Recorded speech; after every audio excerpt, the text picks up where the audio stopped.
frequently asked English grammar rules in SSC, CGL, CHSL, bank, IBPS, SBI, RBI examinations.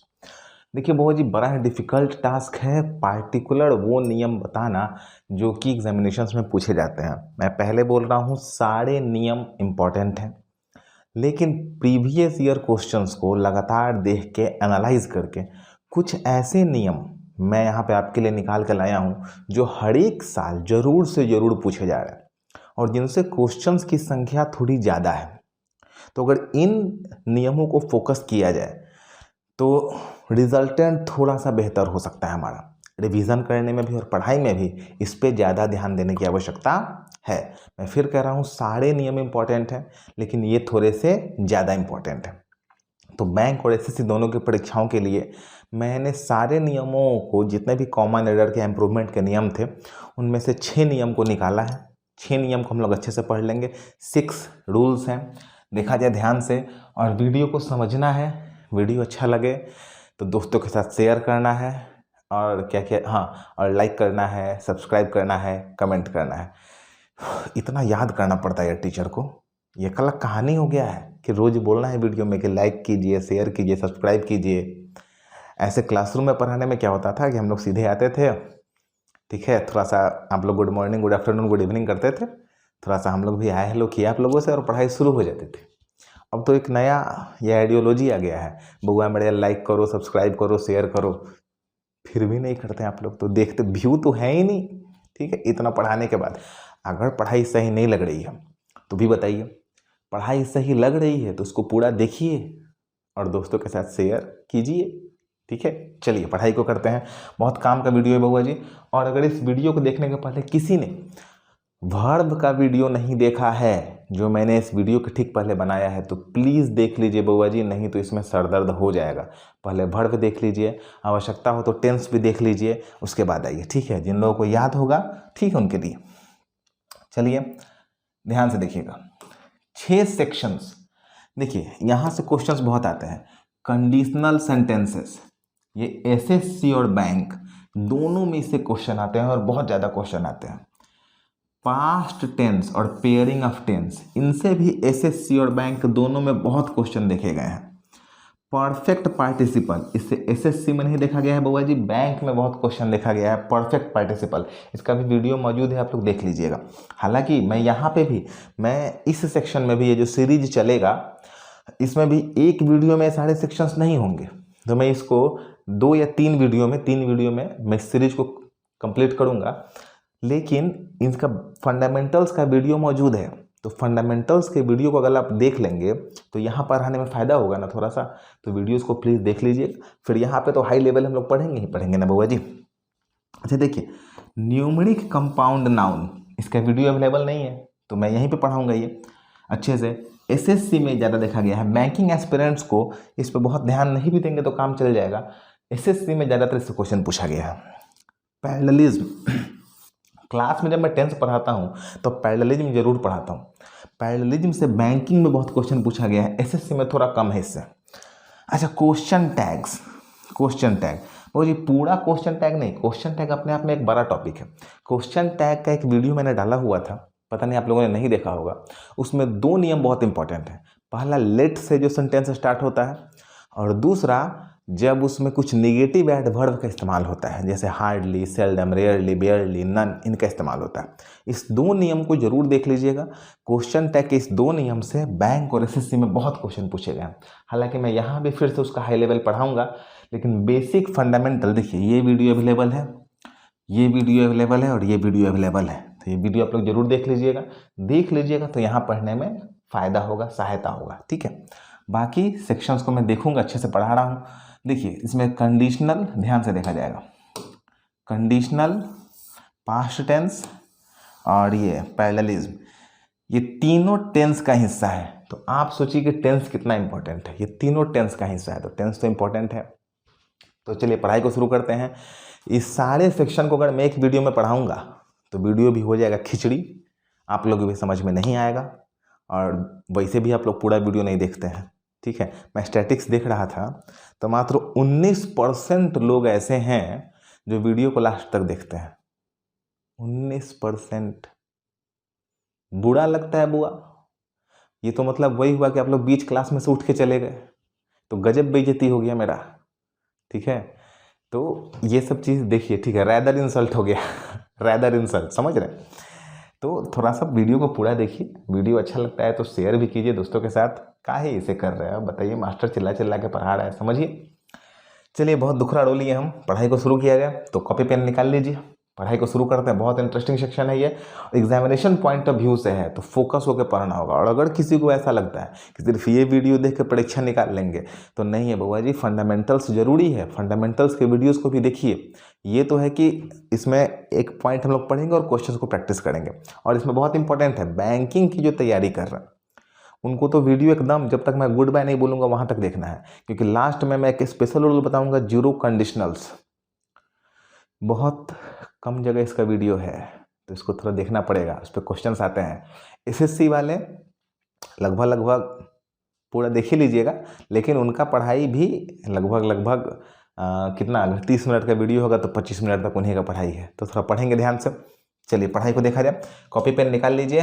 पहले देखिए, सबसे पहले जानने वाली बात होती है कि कंडीशनल्स क्या होता है, समझिएगा। देखिए, आज हम लोग बउआ जी पढ़ेंगे ये वाला हिस्सा, आज हम लोग पढ़ेंगे बउआ जी ये वाला कंडीशनल सेंटेंसेस, ठीक है। तो हम लोग आज पहले देखिए कंडीशनल्स क्या होते हैं। तो कंडीशनल्स क्या होते हैं बउआ जी, देखिए, सॉरी, क्लियर। कंडीशनल्स क्या होते हैं बउआ जी, तो देखिए, if, when, whenever, what, whatever, until, unless, it इनको कंडीशनल कहा जाता है। याद कर लीजिएगा, if, when, whenever, what, whatever, until, unless, इनको क्या कहा जाता है, कंडीशनल्स कहा जाता है। कंडीशनल मतलब ये सब शर्त दिखलाते हैं, ठीक है। ये याद कर लीजिए वर्ड। चलिए, इसको कहते हैं हम लोग कंडीशनल्स, ठीक है। अब चलिए ध्यान से देखिएगा, ये नियम बहुत समझने वाला बात है। एक एग्जाम्पल मैंने आपके लाया है, एक सेंटेंस ऐसा है बउआ जी, if he calls me I will go. ध्यान से देखा जाएगा, इस वाक्य में दो हिस्से हैं। एक हिस्सा ये वाला है बउआ जी, इफ ही कॉल्स मी। ये जो हिस्सा है बउआ जी, इसको क्या क्या कहा जाता है, ध्यान से देख लीजिएगा। इसको कहा जाता है बउआ जी, इसको इफ क्लॉज भी कहा जाता है, इसको बउआ जी सब ऑर्डिनेट क्लॉज भी कहा जाता है, सब ऑर्डिनेट क्लॉज भी कहा जाता है। और ये जो दूसरा वाला हिस्सा है बउआ जी, इसको बउआ जी मेन क्लॉज भी कहा जाता है या प्रिंसिपल क्लॉज भी कहा जाता है, या प्रिंसिपल क्लॉज भी कहा जाता है, समझिएगा। तो जब भी वाक्य में कंडीशनल है तो वाक्य को दो हिस्सों में तोड़ दिया जाएगा। एक्चुअली वाक्य में कंडीशनल है तो दो वर्ब होंगे, दो वर्ब। एक पहला वर्ब यहाँ पे है कॉल और दूसरा वर्ब यहाँ पे है विल गो। तो दो वर्ब है तो दो क्लॉज, जितना वर्ब होता है उतना क्लॉज होता है, जितना वर्ब होता है उतना क्लॉज होता है। तो दो वर्ब है तो दो क्लॉज होगा।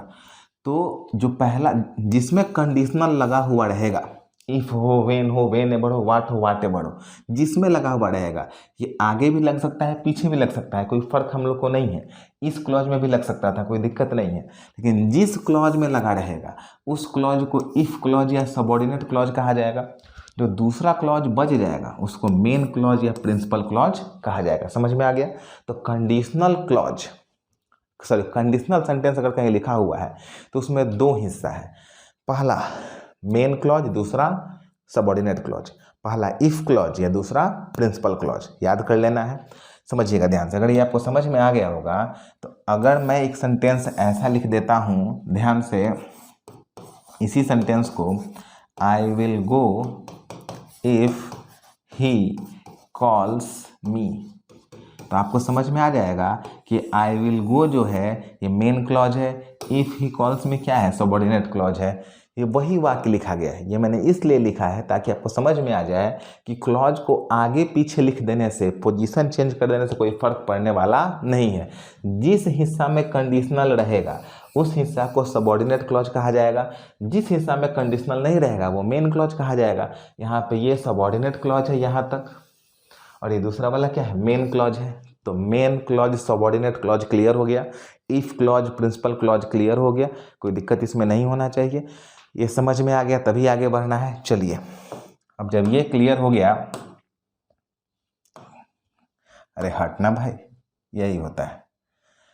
चलिए अब देखिए, ये फोटो बहुत इंपॉर्टेंट है बउआ जी आप लोगों के लिए, बहुत इंपॉर्टेंट है ये फोटो, इसको थोड़ा सा देखना बहुत ज़्यादा जरूरी, ध्यान से देख लीजिए बउआ जी। इफ क्लॉज या सबऑर्डिनेट क्लॉज और यहाँ है मेन क्लॉज, तो अगर if clause simple present tense में है, यानी वर्ब 1 या वर्ब 5, सिंपल प्रेजेंट टेंस में कौन सा दो वो वर्ब का रूप होता है, वर्ब 1 या वर्ब 5, तो मेन क्लॉज हमेशा सिंपल फ्यूचर टेंस में होगा।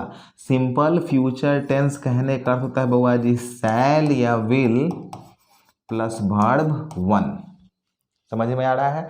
टेंस का वीडियो मैंने कहा था, देख लीजिएगा एक बार। अगर इफ क्लॉज या subordinate clause simple past tense में रहेगा, सिंपल पास्ट कहने का अर्थ होता है वर्ब का दूसरा रूप, एक ही वर्ब रहेगा, वर्ब का दूसरा रूप, कोई और वर्ब नहीं रहेगा, तो मेन क्लॉज में वुड का प्रयोग होगा बउआ जी, वुड प्लस वर्ब 1, लिख लीजिएगा ये सब चीज़। तीसरा, अगर पास्ट परफेक्ट टेंस में आपका इफ क्लॉज रहेगा, पास्ट परफेक्ट टेंस कहने का अर्थ होता है बउआ जी हैड प्लस वर्ब 3, ध्यान से देखा जाएगा, तो मेन क्लॉज में क्या रहेगा, would plus have plus past participle रहेगा, would plus have plus past participle रहेगा। ठीक है, ये इतना इम्पॉर्टेंट नियम है कि इसको मैं एक जगह से इसका फोटो खींच के रख लेता हूँ, आप लोग भी इसको एक जगह लिख लीजिए, क्योंकि सारा सवाल हम लोग इसी पे बनाएंगे। अभी इसमें जीरो कंडीशनल का चर्चा नहीं है, तो उसके लिए थोड़ा सा आप लोग इंतजार कीजिए, जीरो कंडीशनल क्या होगा। ठीक है, समझ में आ गया? चलिए अब ध्यान से देखा जाए, मैं आपको इसको फिर से समझाता हूँ, ध्यान से देखा जाएगा।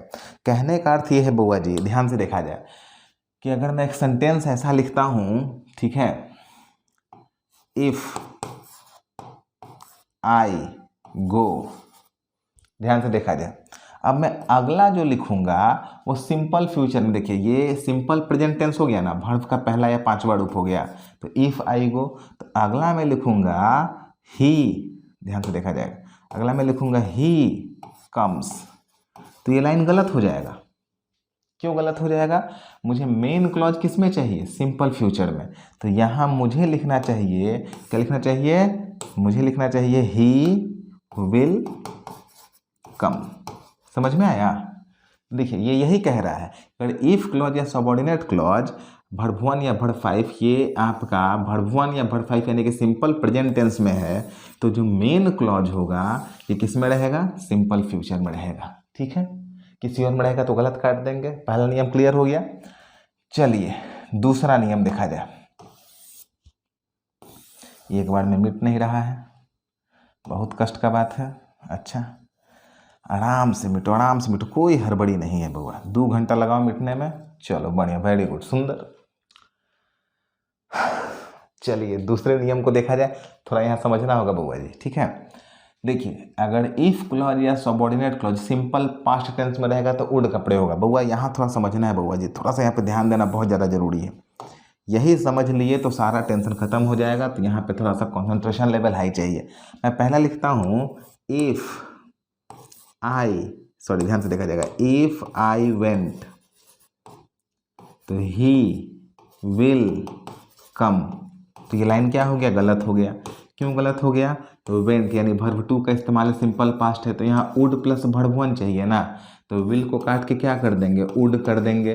देखिए तो मेन क्लॉज में वुड हो गया, अब ये बाकी क्या हो जाएगा, सही हो जाएगा। समझ में आ गया, कोई दिक्कत नहीं है। अगर इफ क्लॉज सिंपल पास्ट में वर्ब के दूसरे रूप में है, तो दूसरे तरफ मेन क्लॉज में क्या लगेगा, वुड लगेगा। समझ में आपको आ गया। यहाँ पे एक और कंडीशन होता है बउआ जी, वो समझना है। कंडीशन ये होता है बउआ जी, अगर एक वाक्य ऐसा लिखा गया है, if I were a bird, तो ये भी कौन सा टेंस है, सिंपल पास्ट टेंस है, ये भी सिंपल पास्ट टेंस है। ये वर्ड जो है ये वर्ब का दूसरा रूप है। अगर ये किसी को समझ में नहीं आ रहा है कि ये WERE जो वर्ड लिखा है ये W है, आपको नहीं लगेगा लेकिन है ये, अगर ये किसी को नहीं लग रहा है कि जो W है तो मैं अच्छे से लिख देता हूँ। हाँ W, अब समझ में आ रहा होगा कि WERE वर्ड वर्ब का दूसरा रूप कैसे है। तो हे देवता, पहले जाके वर्ब का वीडियो देख लीजिए, इसीलिए वर्ब का वीडियो पहले डाले थे, देख लीजिए, बहुत काम का चीज़ है। अब इसके बाद भी जो अगला आएगा, ठीक है, उसमें आपको वुड लगाना होगा। देखिए if I were a bird I would fly, I would fly. समझ में आ गया, सही है ना।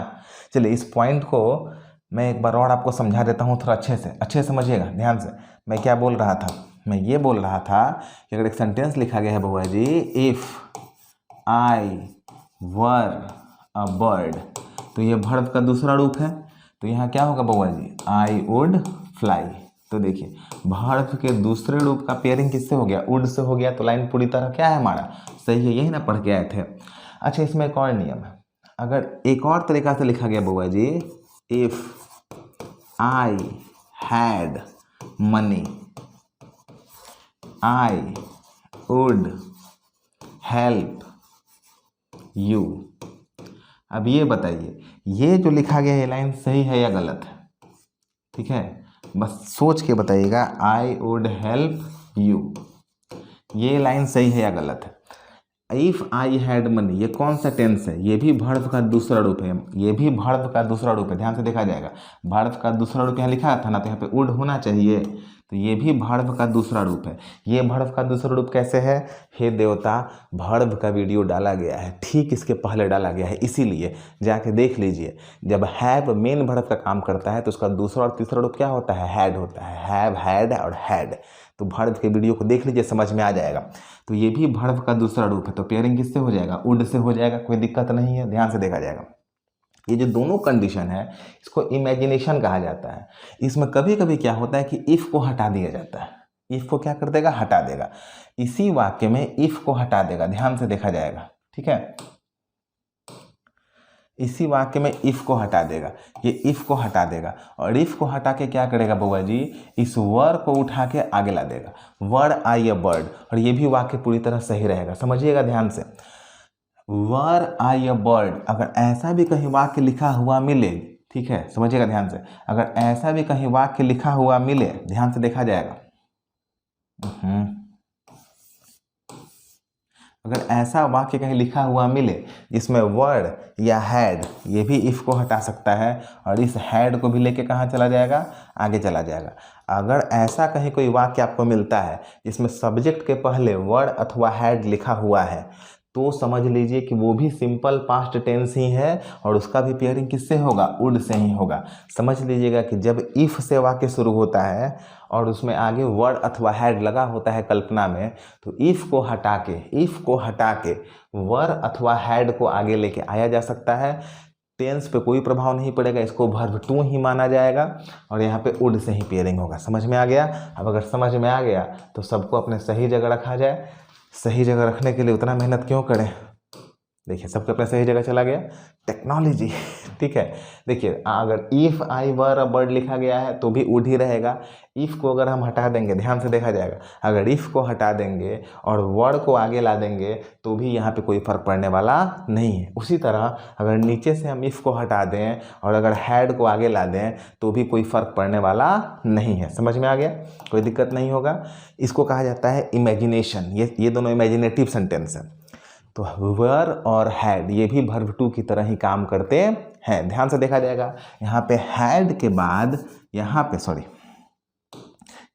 पे हैड के बाद कोई दूसरा वर्ब नहीं है, ऑब्जेक्ट है। हैड के बाद कोई दूसरा वर्ब आ जाएगा तो ये सिंपल पास्ट टेंस नहीं रह जाएगा, ये पास्ट परफेक्ट टेंस हो जाएगा। तो दूसरा नियम होता है, समझिएगा, वर्ड अथवा हैड के बाद कोई दूसरा मेन वर्ब नहीं होना चाहिए। क्लियर है। तब इस दोनों का पेयरिंग किससे होता है, वुड से होता है। समझ गए। तो यहाँ पे दो नियम था। पहला कि अगर सिंपल पास्ट टेंस है तो मेन क्लॉज वुड में रहेगा। अगर इफ क्लॉज में सिंपल पास्ट टेंस है तो मेन क्लॉज किस में रहेगा, वुड में रहेगा। इसमें एक कंडीशन और आप लोग सीख लिए कि कल्पना दिखाने का दो तरीका होता है। If I were a bird, अगर मैं चिड़िया होता। इफ़ आई हैड मनी, अगर मेरे पास पैसा होता। ये दोनों कल्पना है। कल्पना का भी पेयरिंग किससे किया जाता है, वुड से ही। यहाँ पे एक नियम और ये है कि इफ़ को हटा के और इस हेल्पिंग वर्ब को इस दोनों वर्ब को हेल्पिंग नहीं, मेन वर्ब ही है, इस दोनों वर्ब को आगे लाया जा सकता है, कोई फर्क पड़ने वाला नहीं है। ये नियम बहुत काम का है जो मैं आपको समझा रहा हूँ। क्लियर है। अब तीसरा नियम थोड़ा यहाँ पे देखा जाए ध्यान से।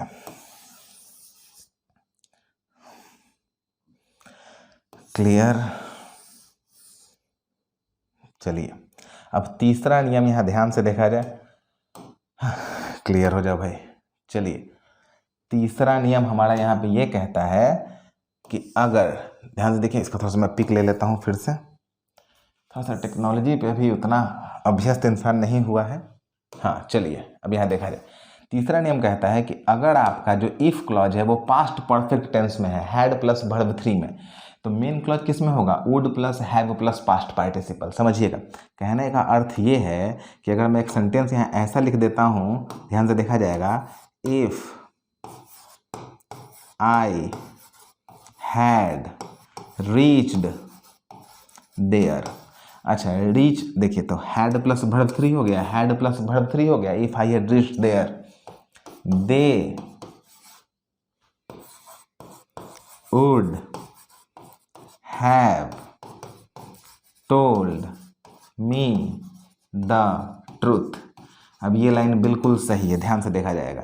पहला जो इफ क्लॉज है ये किस में है, पास्ट, आपका पास्ट परफेक्ट टेंस में है, मतलब हैड प्लस V3 यहाँ लगा हुआ है। तो जो मेन क्लॉज होगा वो किस में होगा बउआ जी, मेन क्लॉज किस में होगा, would plus have plus past participle. Past participle कहने का अर्थ होता है वर्ब का तीसरा रूप। तो they would plus have plus verb 3, देखिए सही है, तो ये बाकी क्या हो गया, सही हो गया। तो ये 3 पेयरिंग आपको याद रखना है। सिंपल प्रेजेंट का पेयरिंग किससे होगा, सिंपल फ्यूचर से। सिंपल पास्ट का पेयरिंग किससे होगा, वुड से। और पास्ट परफेक्ट का पेयरिंग किससे होगा, would plus have plus verb 3 से। ये तीनों पेयरिंग आपको पूरी तरह से याद रखना है, तभी हमारा आगे का सवाल बनेगा। पेयरिंग क्लियर हो गया, अच्छे से याद हो गया।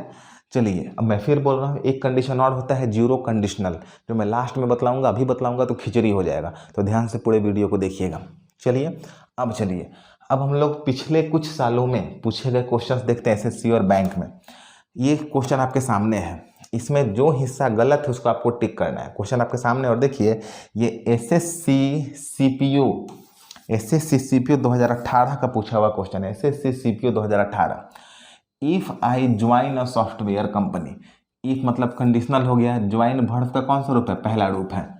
तो वर्ब का पहला रूप है बउआ जी, तो वर्ब का पहला रूप है तो दूसरी तरफ सिंपल फ्यूचर टेंस होना चाहिए, मेन क्लॉज सिंपल फ्यूचर में होना चाहिए। देखिए तो यहाँ मेन क्लॉज में क्या लिखा है, आई एम गेटिंग, गलत है ना बउआ जी, आई विल गेट होना चाहिए ना। तो गलती किस में हो जाएगा, सेक्शन 3 में गलत हो जाएगा, आई एम गेटिंग की जगह आई विल गेट होना चाहिए। समझ में आ गया, सवाल बन गया, कोई दिक्कत नहीं होना चाहिए। चलिए बहुत अच्छा, सवाल बन गया तो अच्छी बात है। नहीं समझ में आया तो फिर देखा जाएगा, फिर समझाते हैं, ध्यान से देखा जाएगा। नहीं समझ में आया तो इफ हो गया कंडीशनल, ध्यान से देखा जाएगा, इफ हो गया कंडीशनल। कंडीशनल के बाद यहाँ बाबू जी वर्ब का पहला रूप मिल गया, तो आप यहाँ याद रखिए, अगर इफ क्लॉज में जो पहला क्लॉज है वो वर्ब के पहले या पांचवें रूप को लिया है, मतलब सिंपल प्रेजेंट में, तो जो मेन क्लॉज होगा वो किस में होगा, शैल will plus verb 1, shell will plus verb 1, यानी कि सिंपल फ्यूचर टेंस में होगा।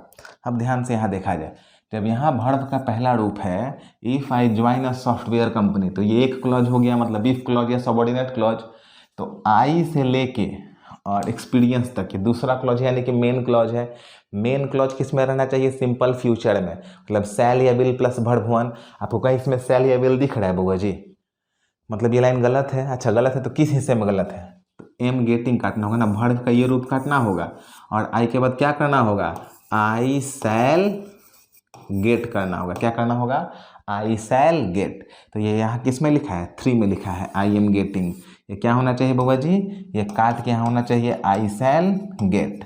तो एग्जाम में सवाल दिया था आपको कि जो हिस्सा गलत है उसको चुनना है, तो गलत कौन हो जाएगा, तीसरा। समझ में आ गया होगा। चलिए अगला क्वेश्चन देखते हैं। देखिए तो क्या आंसर है आप लोग का, कॉमन एरर है ये बउआ जी। क्वेश्चन पूछा गया है सीजीएल 2016 में, एसएससी सीजीएल 2016 का क्वेश्चन है। देखिए तो बउआ जी गलती आप लोग को दिख रहा है, बन जाना चाहिए अभी तक। If I were the president, वही काल्पनिक कंडीशन है, आई वर द प्रेसिडेंट, पीछे वुड होना चाहिए, आई वुड अवार्ड। देखिए वुड प्लस वर्ब 1 है ना, तुरंत देख लीजिए, सिंपल पास्ट है तो वुड प्लस वर्ब 1 है, कोई दिक्कत नहीं है। Would award you a title, तो आंसर क्या हो जाएगा बउआ जी, नो एरर। क्या हो जाएगा, नो एरर। समझ में आ गया, इसमें कोई गलती नहीं था। सिंपल पास्ट के पेयरिंग किससे था, वुड प्लस वर्ब 1 से, कोई गलती नहीं है। First class. क्वेश्चन भी लिख लीजिएगा, सारा क्वेश्चन नोट कर लीजिएगा, बहुत काम का चीज़ है। टाइम कितना हुआ बउआ जी, 24 मिनट 42 सेकंड। ठीक है, 30 मिनट से ज़्यादा का वीडियो नहीं होना चाहिए, आप लोग नहीं देखते हैं और बोल रहे हैं कि जल्दी जल्दी सब्सक्राइबर्स को 1000 प्लस कीजिए, सोचिए कि लाइव आके पढ़ाएं। तो सपोर्ट तो आप लोग कसम खा लें कि मास्टर को सपोर्ट नहीं करना है, काहे ऐसा बउआ, बताइए तो। अब पता है समय कितना हो रहा है? मेहनत मेहनत समय बुआ जी हो रहा है, कितना हो रहा है बुआ जी? 2 बजने, ये दोपहर का 2 नहीं है बुआ जी, ये रात का 2 बजने वाला है। AM PM, ये AM हो रहा है, ठीक है, रात का 2। कैमरा से रिकॉर्डिंग कर रहे हैं तो बाहर दिखा तो धूत अंधेरा है बाहर में। रात के 2 बजने वाले हैं, 1:45 हो रहा है। तारीख 10 तारीख हो गया, मतलब 9 तारीख से रिकॉर्डिंग स्टार्ट किए थे। थोड़ा सा मेहनत का इज्जत कीजिए ना महाराज, काहे इसे आप लोग करते हैं? सपोर्ट, सोच लीजिए मास्टर को सपोर्ट करना है। चलिए अब आते हैं, ये तो बन गया ना बुआ जी। चलिए अगले क्वेश्चन पे आते हैं। क्वेश्चन देखिए, देखिए तो बन रहा है। If you had told me, बुआ जी देखिए, इफ क्लॉज आ गया, यू आ गया, हैड प्लस V3 आ गया। हैड प्लस V3 मतलब कौन सा नियम लगेगा बुआ जी? आपका नियम ये लगेगा, हैड प्लस V3 वाला नियम लगेगा। कौन सा नियम लगेगा? हैड प्लस V3 वाला नियम लगेगा। क्लियर है? इसको थोड़ा सा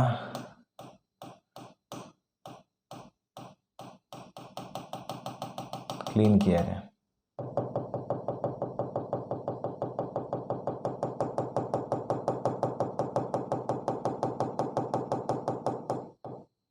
देखिए आपके पास यहाँ कौन सा नियम लग रहा है बुआ जी? आपको लग रहा है हैड प्लस वर्ब 3 वाला नियम। तो if clause had plus verb 3 में है तो इधर क्या चाहिए? Would plus have plus verb 3। Past participle का मतलब क्या होता है? पास्ट पार्टिसिपल का मतलब होता है वर्ब का तीसरा रूप। तो अब देखिए यहाँ अगर हैड प्लस वर्ब 3 है तो यहाँ देखिए क्या लिखा है, दूसरा क्लॉज कहाँ से है? आई विल हेल्प यू लिखा है। गलत है ना बुआ जी? ठीक है, ये विल हेल्प यू क्या होना चाहिए था? आपको विल की जगह क्या चाहिए? आपको चाहिए would plus have plus verb 3। तो आपको यहाँ पूरा काट के क्या करना पड़ेगा? आपको करना होगा वुड हैव हेल्प्ड, तब ना यू आएगा। मतलब गलती किस हिस्सा में है? सेक्शन 1 ये हो गया, सेक्शन 2 ये हो गया, सेक्शन 3 में एरर है। सेक्शन 3 में एरर है। क्या होना चाहिए था? I would have helped you, क्योंकि इधर क्या है? इफ क्लॉज में क्या है? Had plus verb 3। तो मेन क्लॉज में क्या रहना चाहिए? Would plus have plus verb 3। Would plus have plus verb 3। ये आपका बुआ जी CGL 2017 PT का क्वेश्चन है। CGL 2017 PT का क्वेश्चन है। समझ में आ रहा है सवाल? बिल्कुल सवाल बनना चाहिए। चलिए अच्छा ये क्वेश्चन देखिए तो आप लोगों से बनेगा बुआ जी। ये आपका CPO 2017 का क्वेश्चन है। सारे करंट क्वेश्चन है। अगर मैं 10 साल पहले का क्वेश्चन उठाता तो बहुत क्वेश्चन हो जाते। सारे करंट क्वेश्चन है। CPO 2017 का क्वेश्चन है। देखिए तो बन रहा है आप लोगों से, हैड को आगे लेके आ गया। हैड को आगे लेके आ गया। अगर थोड़ा सा आपको ध्यान में होगा तो हैड आगे आ गया है, लेकिन हैड के बाद देखिए यहाँ पे वर्ब 3 दिख रहा है ना। हैड के बाद वर्ब 3 दिख रहा है ना। बस कंफ्यूज नहीं होना है, ध्यान से देखा जाएगा। ये नियम जो हम लोग पढ़े थे, ध्यान से देखा जाए, यहाँ पे हैड को आगे हम लोग अगर लेके आ रहे थे, ध्यान से देखिए, अगर यहाँ पे हम लोग हैड को आगे लेके आ रहे थे,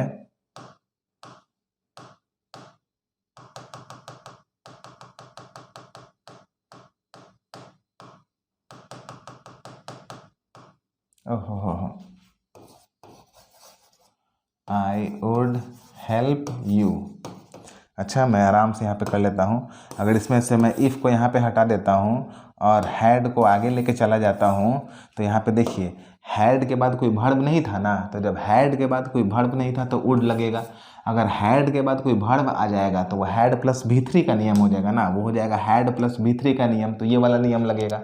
समझना होगा ध्यान से। हम लोग को सीधे देखना है कि अगर वाक्य में अकेला हैड है, ध्यान से देखा जाएगा, अगर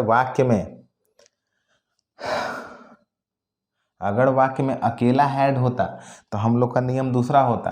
अगर वाक्य में अकेला हैड होता तो हमारा नियम दूसरा होता बुआ जी।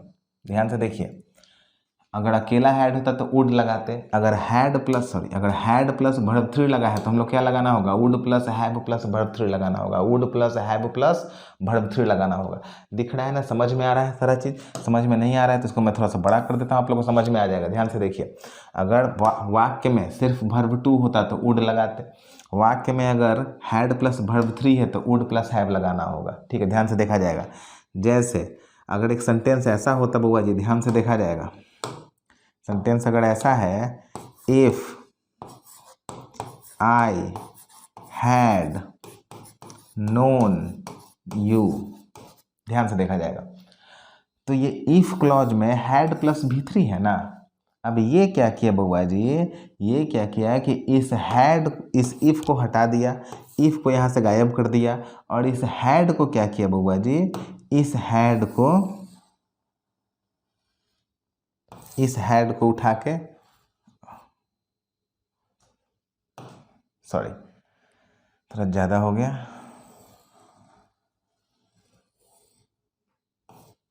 अरे यार अलग अलग कहानी है, इसको मिटाइए यहाँ से। इस हैड को क्या किया बउआ जी, यहाँ पे लाके आगे लिख दिया हैड आई नोन यू। तो हैड प्लस V3 आपको दिख रहा है ना, तो हैड प्लस V3 दिख रहा है बउआ जी, तो इधर क्या चाहिए, would plus have plus verb 3 चाहिए। समझ में आप लोग को आ गया होगा। देखिए हैड प्लस यहाँ पे वर्ब 3 है, तो यहाँ पे क्या चाहिए हम लोग को, would plus have plus verb 3 लिखा क्या है, शुड लिखा है, गलती है ना, यहाँ पे वुड होना चाहिए, तो गलती कहाँ है, 2 में, सेक्शन 2 में गलत हो जा रहा है। थोड़ा सा टेक्नोलॉजी के कारण अभ्यस्त नहीं होने से दिक्कत हो रहा है, उसको माइंड नहीं कीजिएगा आप लोग। समझ में आ गया होगा गलती कहाँ है, सेक्शन 2 में।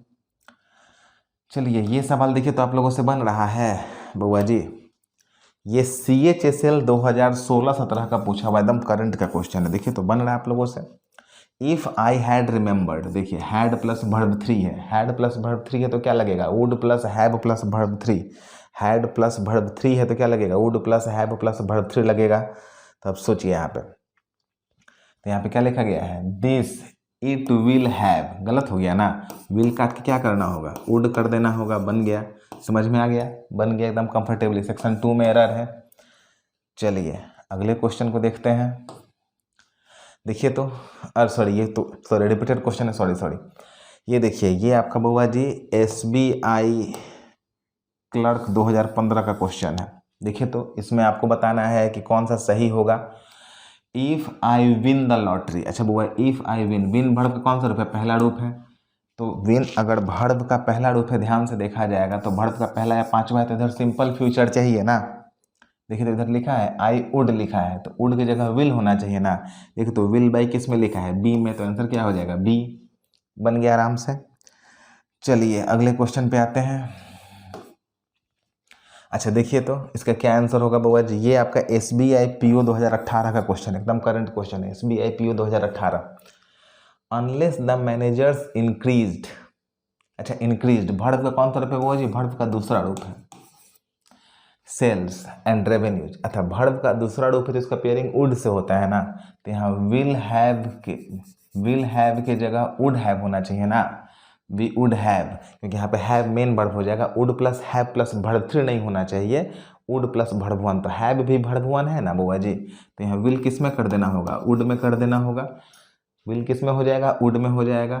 देखिए तो वुड किस में लिखा हुआ है, वुड हैव टू लिखा है ना, तो आंसर क्या हो जाएगा, सी। देखिए लिखा है ना बउआ जी, would plus verb 1, would plus verb 1 लिखा है ना, और हैव भी वर्ब का पहला रूप है, आप लोग को वर्ब वाले वीडियो में बताया गया है, वर्ब का वीडियो जरूर देख लीजिएगा बउआ जी, बहुत इंपॉर्टेंट है। आंसर कौन सा हो जाएगा, सी। अच्छा ये सवाल देखिए, देखिए तो बन रहा है आप लोगों से, ये SBI PO 2018 का पूछा हुआ क्वेश्चन है। इफ़ वी हैड नोन, अच्छा हैड प्लस वर्ब 3 आ गया, तो हैड प्लस वर्ब 3 आ गया, तो यहाँ क्या चाहिए, would plus have plus verb 3 चाहिए। यहाँ देखा तो विल है ना, तो विल विजिट है, गलत है, हम लोग को चाहिए वुड हैव विजिटेड, क्या चाहिए था, वुड हैव विजिटेड, कहाँ लिखा है वो जो ऑप्शन में देखिए, तो वुड हैव विजिटेड, सी में लिखा है, बन गया। तो आप इस नियम पे बैंक और SSC में पूछे हुए बहुत क्वेश्चंस को देखें, लेकिन एक क्वेश्चन बहुत इंटरेस्टिंग है, पूरे पढ़ाई को आप लोग समझ गए हैं, लेकिन एक पॉइंट पर समझना बहुत जरूरी है बउआ जी, जीरो कंडीशनल। SBI PO 2017 में इससे क्वेश्चन पूछा गया जीरो कंडीशनल से। क्वेश्चन मैं आपको दिखला रहा हूँ, क्वेश्चन आपके सामने है, आप इसका क्या आंसर लगाएंगे देखिए, और देखिए कि आपका नंबर कैसे कट जाएगा। इसमें सवाल दिया गया, सॉरी ये दूसरा क्वेश्चन था, यहाँ देखिए सवाल आपके सामने है, देखिए आप इसका क्या बनाएंगे, पहले सोच लीजिए इसका आंसर अपने मन में, जो आपके मन में आंसर है पहले सोच लीजिए।